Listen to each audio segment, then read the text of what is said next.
future nitong batang to kasi matangkad na wing, matibay, ang lakas ng katawan, tsaka malaki pa yung may improve yung handle niya eh. May tira sa labas. Oo.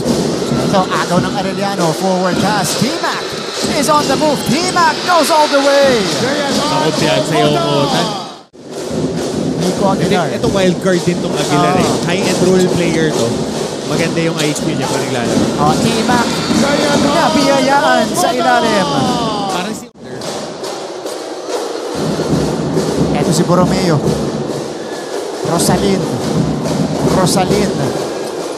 Ganda nung hanap. T-Mac.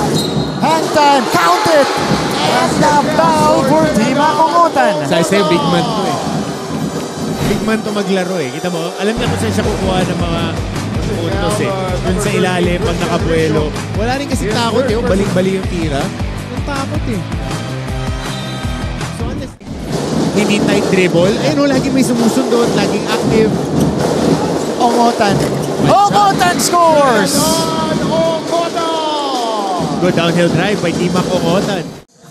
Yun yung gustong-gusto ko pagka pinanonood tong mga players natin sa NC. Yeah.